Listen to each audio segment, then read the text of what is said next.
And now, for the moment we've all been waiting for, the grand prize distribution reached. Please be on stage to present. கும்பகோணத்தில் கோட்ட அளவிலான விளையாட்டுப் போட்டிகள்.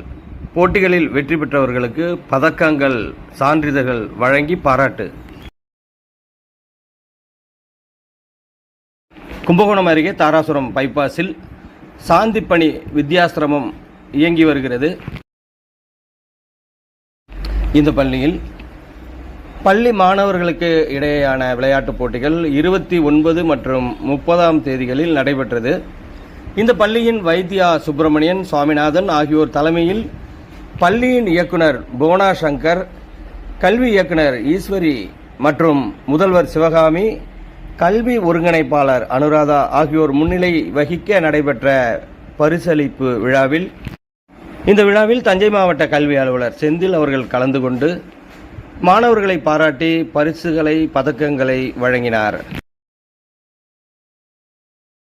இந்த பள்ளியில் 2 நாட்கள் நடைபெற்ற போட்டிகளில் தஞ்சாவூர், புதுக்கோட்டை, சீர்காழி, பட்டுக்கோட்டை, நாகப்பட்டினம் உள்ளிட்ட பல்வேறு மாவட்டங்களிலிருந்து 1000க்கும் மேற்பட்ட மாணவ மாணவியர்கள் கலந்து கொண்டனர். இவர்கள் சதுரங்கம், கூடைப்பந்து, கைப்பந்து, கபடி, கேரம், கொக்கோ என பல்வேறு போட்டிகளில் தங்களுடைய திறமைகளை வெளிப்படுத்தினர்.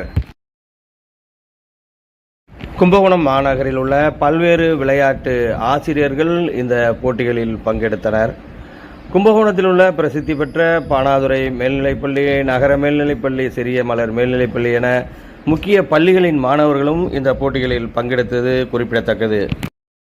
அதாவது அந்த விளையாட்டோட முடிவு சொல்ல முடியாத நிகழ்வு அந்த மாதிரியான இருந்தது. பட் இருந்தாலும் படிப்பு மார்க் அதிகமாக இருக்கணும் அந்த ஒரு விதமான குறிக்கோளே அப்படியே இருந்துச்சு. ஆனால் இப்பொழுது பள்ளியில் பயிற்றுவிக்கும் உங்களுடைய உடற்கல்வி ஆசிரியர்கள், மாணவர்கள், அதுவும் அதில் அங்கே விளையாண்ட மாணவர்களோட ஆசிரியர்கள் அவ்வளவு ஒரு ஸ்பிரிட்டா அந்த மாணவர்களுக்கு ஊக்கமளிக்கக்கூடிய விதத்தை பார்க்கும் பொழுது ரொம்ப ஆச்சரியமா இருக்கு.